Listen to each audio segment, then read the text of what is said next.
बिस्मिल्लाहिर्रहमानिर्रहीम। हम आपको अपने चैनल इल्म की बात में खुशामदीद कहते हैं। प्यारे दोस्तों, अस्सलाम वालेकुम। उम्मीद है आप खैरियत से होंगे। दोस्तों, लहसुन वो सब्जी है जिसका जिक्र कुरान में आया है।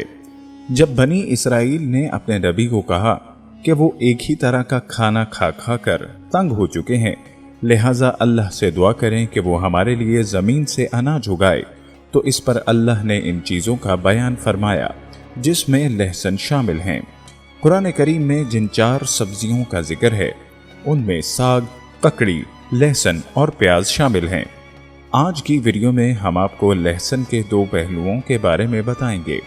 एक माहिरीन तिब के मुताबिक लहसुन खाने के फ़वाइद के हवाले से, और दूसरा लहसुन के बारे में हजूर अक़दस सल्लल्लाहु अलैहि वसल्लम की तालीमात के बारे में।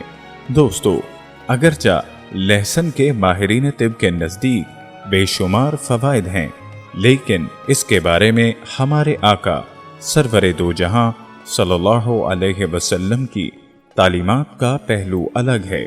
इस बारे में जानने के लिए वीडियो को आखिर तक लाज़मी देखें।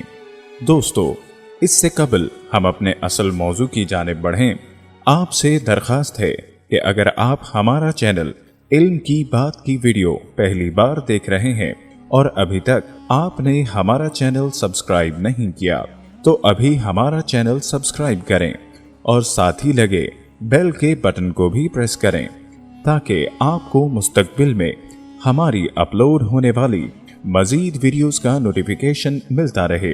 प्यारे दोस्तों, लहसुन एक ऐसी सब्जी है जिसका इस्तेमाल कदीम ज़माने में रहने वाले लोग किया करते थे। जैसे कि पहले भी जिक्र हुआ कि अल्लाह ने बनी इसराइल के लिए इन सब्जियों को पैदा फरमाया।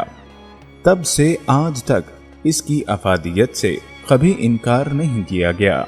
तकरीबन दुनिया की तमाम अक़वाम ने लहसुन के फ़वाइद पर बहुत कुछ लिखा है और इसे कभी भी ख़तरनाक या नुकसानदेह नहीं कहा।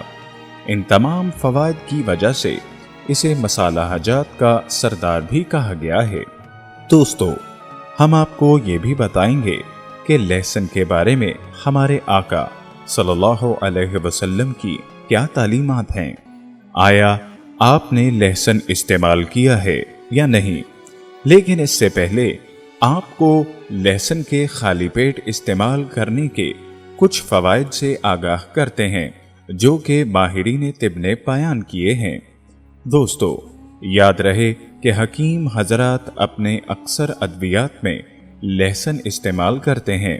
माहिरीन का कहना है, सुबह उठते ही खाली पेट खाने से जिस्म का मुदाफ़ियाती निज़ाम मजबूत होता है और इंसानी जिस्म में कई ख़तरनाक बीमारियों के ख़िलाफ़ लड़ने की सलाहियत बेहतर होती है। खाली पेट लहसुन खाने से पेट में मौजूद बैक्टीरिया पेट खाली होने की वजह से बहुत कमज़ोर हो जाता है और ये लहसुन की ताकत के ख़िलाफ़ लड़ नहीं पाता, जिससे आप सेहतमंद और कई बीमारियों से महफूज रह सकते हैं। लहसुन एक कुदरती एंटीबायोटिक है और सर्दियों में इसके इस्तेमाल से इंसान खांसी, नज़ला, सर्दी और ज़ुकाम से महफूज रहता है। ये खून को पतला करता है जिससे आपका निज़ाम दौरान खून तेज रहता है और इसके साथ साथ आपको बुलंद फिशार खून, हाई ब्लड प्रेशर से भी निजात मिलती है। अगर खून की शरियानें बंद होने लगें तो रोज़ाना खाली पेट लहसुन का इस्तेमाल करें।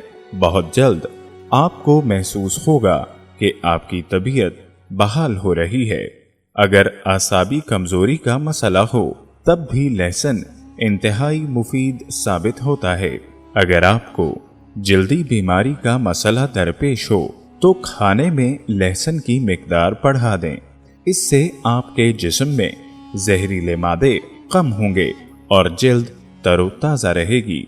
प्यारे दोस्तों, इसके अलावा भी कई फ़वाइद बयान किए जाते हैं जिनमें से कुछ आपकी खिदमत में पेश किए गए। दोस्तों, इसके तिब्बी फ़वाइद तो अपनी जगह दुरुस्त हैं, لیکن ہمیں یہ بھی دیکھنا ہوگا کہ لہسن کے بارے میں ہمیں ہمارے نبی حضور اقدس صلی اللہ علیہ وسلم نے کیا تعلیمات دی ہیں، اور اس کو آپ صلی اللہ علیہ وسلم نے پسند کیوں نہیں فرمایا، اس بارے میں آپ کو احادیث کی روشنی میں بتاتے ہیں۔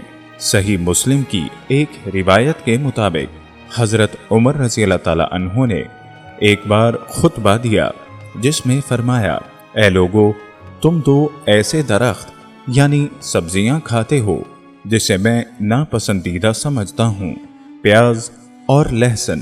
میں نے رسول اللہ کو دیکھا جب مسجد میں کسی آدمی سے ان دو چیزوں کی بدبو آپ محسوس فرماتے تو اس کی بابت حکم دے کر اسے بقی تک باہر نکلوا دیتے تھے، بس جو شخص انہیں کھائے تو وہ انہیں پکا کر ان کی بدبو زائل کر کے کھائے۔ اسی طرح حضرت جابر بن عبداللہ رضی اللہ تعالیٰ عنہما سے روایت ہے کہ اللہ کے رسول نے فرمایا، جو شخص پیاز لہسن کھائے وہ ہماری مسجد کے قریب نہ آئے، اس لیے کہ فرشتے بھی ان چیزوں سے تکلیف محسوس کرتے ہیں جن سے انسانوں کو تکلیف ہوتی ہے۔ دوستو، مذکورہ احادیث سے ثابت ہوتا ہے کہ لہسن اور پیاز کی بو سے جہاں انسانوں کو ناگواری محسوس ہوتی ہے وہاں فرشتوں کو بھی بدبو سے تکلیف ہوتی ہے، لہذا جو شخص اپنے منہ اور باقی جسم کی صفائی کا خیال نہیں رکھتا وہ انسانوں کو تو تکلیف دینے کے ساتھ ساتھ فرشتوں کو بھی تکلیف دیتا ہے، اور اسی وجہ سے ہمارے نبی صلی اللہ علیہ وسلم نے اس سے ناگواری ظاہر کی ہے۔ اسلام میں نفاست کو پسند کیا گیا ہے۔ دوستو، یہ بھی کہا جاتا ہے کہ اس سے انسان روحانی طور پر بھی کمزور ہو جاتا ہے۔ یہی وجہ ہے کہ وظائف کرنے والوں کو خاص طور پر لہسن سے منع کیا جاتا ہے۔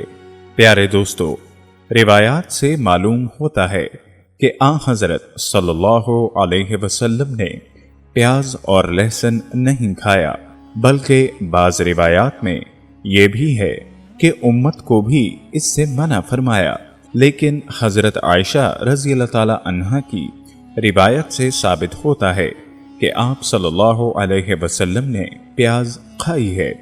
لہذا بعض حضرات کہتے ہیں کہ پیاز اور لہسن کھانے کی جو ممانعت منقول ہے اس کا تعلق کچی پیاز اور لہسن سے ہے، نہ کہ اس لہسن اور پیاز سے جو کھانے میں پکا ہوا ہو، بلکہ زیادہ صحیح بات یہ ہے کہ کچے کے بارے میں ممانعت بھی تنزیہی کے طور پر ہے، بطور تحریمی کے نہیں ہے۔ چنانچہ یہ چیزیں نہ تو آن حضرت صلی اللہ علیہ وسلم پر حرام تھی اور نہ امت پر حرام ہیں۔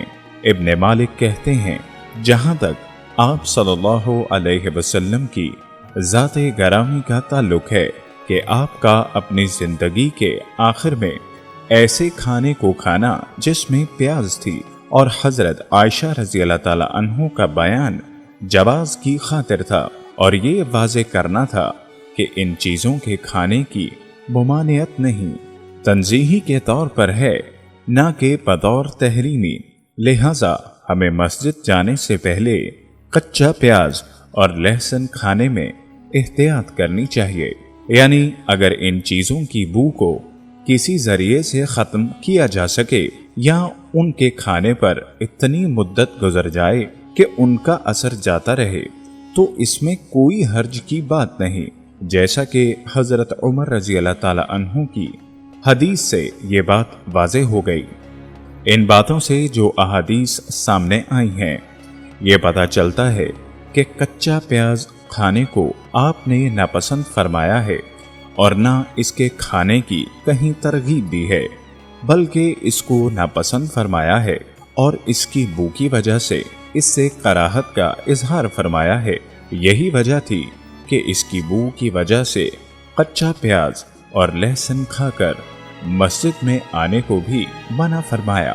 حضرت ابو زیاد رضی اللہ تعالی عنہ کہتے ہیں کہ حضرت عائشہ رضی اللہ تعالی عنہ سے پکے ہوئے پیاز کے بارے میں پوچھا گیا کہ وہ حلال ہے یا حرام، तो उन्होंने फरमाया, रसूल करीम सल्लल्लाहु अलैहि वसल्लम ने अपनी ज़िंदगी में जो सबसे आखिरी खाना खाया था, इसमें पकी हुई प्याज भी थी। दोस्तों, लहसुन के फ़वाइद और हजूर अक़दस की तालीमात की बुनियाद पर हमें चाहिए कि अगर हम लहसुन के फ़वाइद से मुस्तफ़ीद होने के लिए इसे इस्तेमाल भी करें तो इसको ऐसे औकात में इस्तेमाल करें जब हमें मस्जिद जाने में काफ़ी वक्त मुयस्सर हो, ताकि हम फ़वाइद भी हासिल कर लें और हजूर अक़दस की तालीमात पर भी अमल पैरा हो जाएं और ना मस्जिद में मौजूद इंसानों और फरिश्तों की तकलीफ का सबब बने। अल्लाह से दुआ है कि अल्लाह हमें हजूर अक़दस की तालीमात पर अमल पैरा होने की तौफीक अता फरमाए। कमेंट सेक्शन में आमीन ज़रूर लिखें और वीडियो को दूसरों के साथ भी शेयर करें। प्यारे दोस्तों, हम ये उम्मीद करते हैं कि आपको हमारी आज की ये वीडियो ज़रूर पसंद आई होगी। अगर आपको हमारी आज की ये वीडियो पसंद आई है तो सबसे पहले इस वीडियो को लाइक करें, अपनी राय का इजहार कमेंट सेक्शन में करें और आपसे एक बार फिर दरख्वास्त है कि आप हमारे चैनल इल्म की बात को ज़रूर सब्सक्राइब कर लें और साथ ही लगे घंटी के बटन को भी क्लिक करें ताकि आपको हमारी आने वाली मज़ीद वीडियोस का नोटिफिकेशन मिलता रहे। अल्लाह ताला आपका और हमारा हामी व नासिर हो। आमीन।